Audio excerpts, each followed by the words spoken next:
Suatu hari, di klinik bersama datang seorang perempuan berusia 23 tahun dan mempunyai anak 5 tahun, didiagnosa kanker payudara stadium 4 pada tanggal 23 April 2019.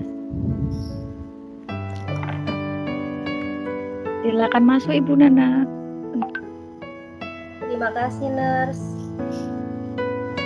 Terima kasih, Nurse.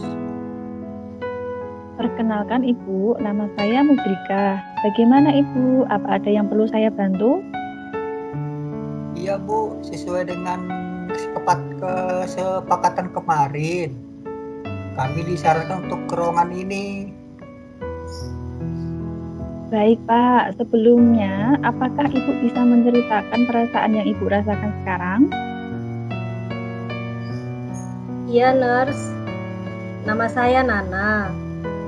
Saya divonis mengidap kanker payudara pada 23 April 2019. Dokter menemukan benjolan di bagian payudara kanan saya berukuran 10 cm. Mendengar vonis itu, saya merasa terpukul, tidak percaya diri, dan hidup saya merasa hampa. Keceriaan saya tiba-tiba berubah menjadi kegundahan. Saya membutuhkan waktu untuk bisa menerima kenyataan paling pahit dalam hidup itu. Saat didiagnosa kanker, saya sempat down. Soalnya itu benar-benar tiba-tiba. Dunia serasa mau runtuh. Bagi saya, sisa hidup seakan sudah tidak berarti lagi. Bahkan untuk bernapas saja, saya sudah malas. Lantaran saya selalu dihantui oleh penyakit ganas yang hingga pada tubuh saya. Saya juga khawatir kalau suami saya tidak lagi sayang dengan saya. Apalagi penyakit saya ini memakan biaya yang besar untuk sembuh. Saya ngerasa ya sudahlah, nggak usah ngapa-ngapain. Udah males banget, karena kayaknya nggak lama lagi lewat nih. Mama, jangan punya pikiran begitu, Ma. Papa tetap selalu ada untuk Mama.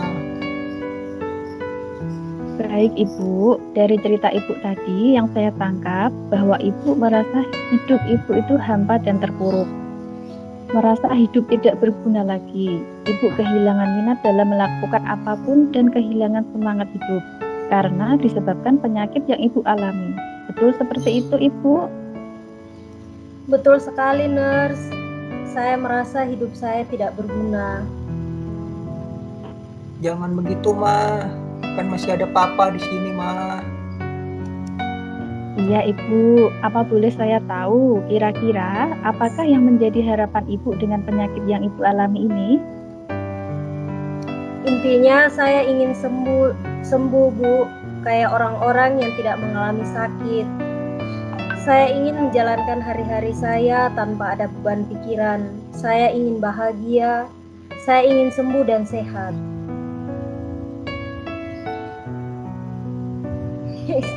Baik Ibu. Oke, saya memahami apa yang Ibu alami. Di sini kita bersama-sama menemukan solusi terhadap permasalahan yang Ibu alami. Jadi sebenarnya tanpa Ibu sadari, Ibu masih mempunyai sikap yang positif dan mempunyai harapan yang besar untuk menjalankan kehidupan ini. Terlihat dari harapan yang Ibu utarakan tadi. Nah Ibu, sekalian pada pertemuan ini kita akan mencoba mencari cara bagaimana langkah-langkah untuk mencapai tujuan atau harapan yang Ibu inginkan. Bagaimana pendapat Ibu jika kita mencoba menyusun kegiatan-kegiatan yang positif yang dapat Ibu lakukan dalam menjalani sehari-hari? Bisa, Nurse. Kira-kira kegiatannya apa yang bisa saya kerjakan, Nurse? Baik Ibu, langkah-langkah yang dapat Ibu lakukan adalah 1.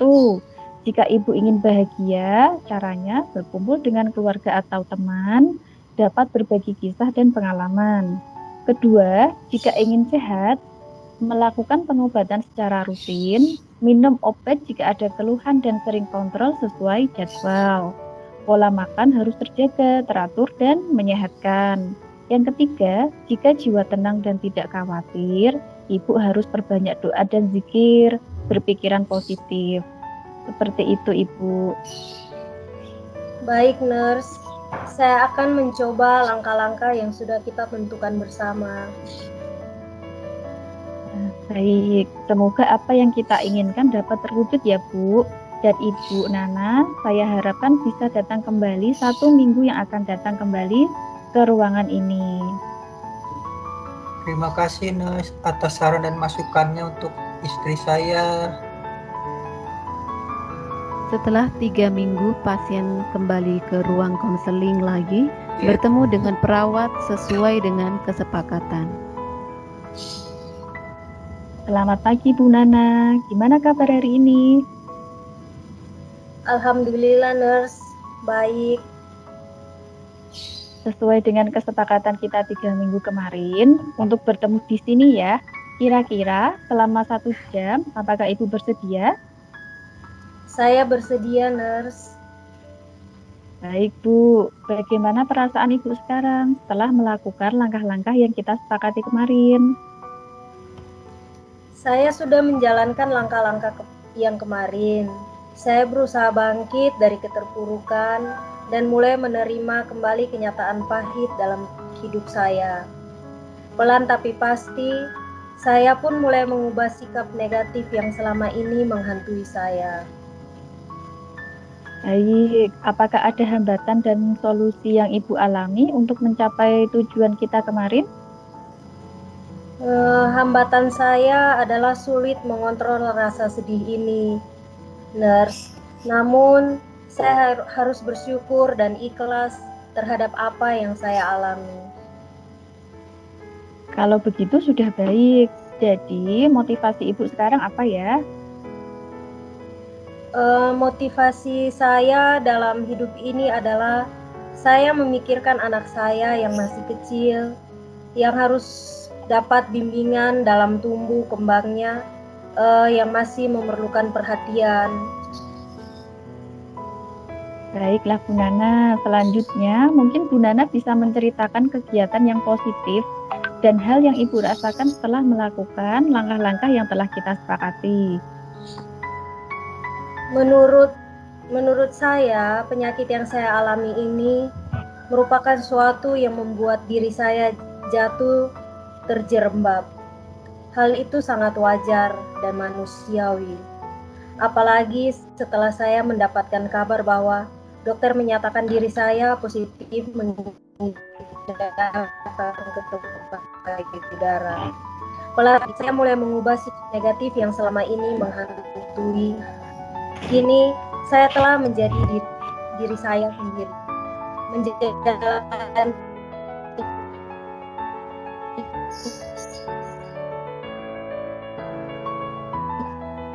hidup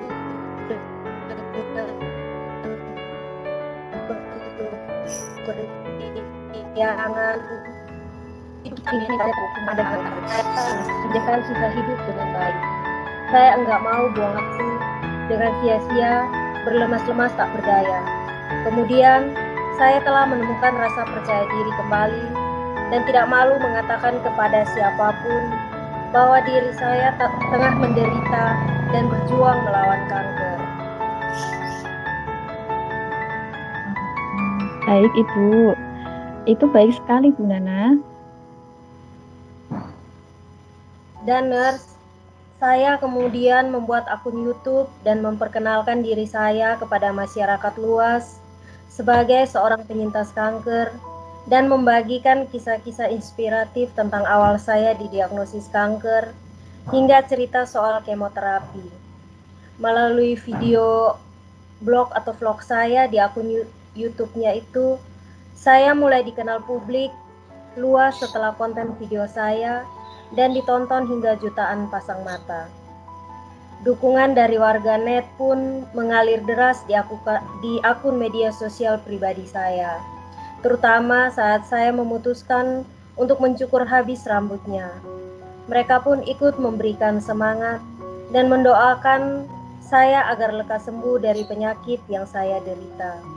Saya menceritakan keputusan untuk mencukur rambut itu diambil lantaran rambut saya terus mengalami kerontokan. Rambut saya dipangkas habis setelah menjalani kemoterapi untuk kedua kalinya. Soalnya rambut saya rontok, kalau enggak dicukur pun bakal habis sendiri. Jadi benar-benar sampai orang rumah capek nyapu. Lihat rambut jatuh terus, lebih sedih kan? Akhirnya mending dihabisin aja sekalian. Bagaimana dengan kemoterapinya? Apakah ada kendala, Ibu? Tidak ada, Bu. Saya sudah 3 kali menjalani kemoterapi. Akhir pekan ini, saya akan berangkat lagi untuk menjalani kemoterapi yang keempat kalinya. Apa yang dirasakan setelah menjalani kemoterapi? Setelah menjalani kemoterapi, efek yang paling dirasakan adalah saya merasa lemas, pegal-pegal, dan memiliki kecenderungan untuk menutup diri. Biasanya hal itu berlangsung selama 10 hari dan kadang-kadang enggan bertemu dengan siapapun. Namun di hari ke-11, saya merasa tubuh akan merasa kembali sehat. Lantaran selama 10 hari itu, saya terus berusaha mengembalikan mindset saya untuk menjadi diri sendiri dan berpikir positif.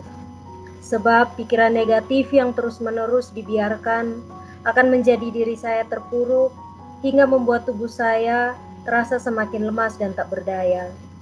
Saya ini kan manusia ya. Jadi ada saat dimana saya nangis-nangis down setelah kemoterapi. Tapi saya mau ngomong ke diri saya sendiri bahwa di hari ke-10 pasti sudah selesai dan sehat lagi. Luar biasa sekali ya, Bu. Artinya sekarang semangatnya tambah kuat ya, Bu ya?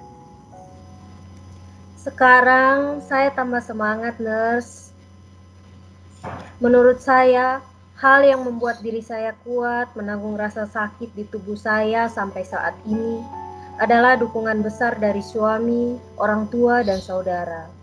Karena itu, nurse, meski saya divonis kanker payudara stadium 4, tapi saya tidak ingin tampak terlihat lemah di hadapan orang tua saya. Sebab bagaimanapun, orang tua akan jauh lebih sedih dan terpukul melihat anaknya merasa sakit dan terbaring lemah. Hal itu saya lakukan juga agar orang yang saya sayangi tidak larut dalam kesedihan. Jadi kalau posisinya saya sama orang tua saya sekarang, kalau saya lemah, orang tua saya juga ikut lemah. Tapi kalau saya kuat, orang tua pasti ikut semangat. Jadi saling mensupport. Saya harus kuat biar mereka semangat. Baik Ibu, berarti orang-orang terdekat memberikan support sangat baik ya Bu Nana ya? Dukungan luar biasa dari suami, orang tua, saudara, dan orang-orang yang mengenal saya, baik secara langsung maupun tidak langsung, telah membuat saya seperti tidak menderita penyakit kanker. Sekarang, saya memiliki keyakinan bahwa separah apapun penyakit yang diderita, jika selalu berpikir positif dan bertindak untuk tidak melakukan hal-hal bermanfaat kepada orang lain, itu akan dinilai sangat membantu dan membuat hidup jauh lebih baik. Meski urusan hidup dan mati akan kembali kepada kuasa Tuhan. Tapi yang penting bukan berapa lama saya hidup, tapi selama saya hidup ini, saya sudah menjadi berkat enggak buat orang. Sudah berguna enggak buat orang lain? Apabila suatu hari nanti saya dinyatakan sembuh dari kanker, saya akan mengejar kembali cita-cita saya yang belum terwujud, yaitu menyelesaikan S2 saya, dan saya bermimpi dan saya berharap untuk bisa menjadi notaris. Luar biasa Ibu, cerita dari Bu Nana ini. Saya mengapresiasi apa yang telah Ibu lakukan selama ini. Dan saya berharap hal ini bisa bermanfaat untuk kemajuan kesembuhan Bu Nana. Semoga semua ini bisa menjadi motivasi orang-orang sekitar kita ya Bu ya. Amin, amin. Terima kasih juga ya Nurse telah membantu saya dalam hal ini. Sehingga saya juga bisa seperti ini. Kami sangat berterima kasih ya Nes atas waktu, perhatian, dan solusi yang telah diberikan kepada istri saya selama ini. Sama-sama Bu Nana, Bapak. Pertemuan kita mungkin saya cukupkan sampai di sini ya. Iya Bu, sekali lagi terima kasih Sekali lagi Nes. terima kasih Nurse. Kami pamit undur diri.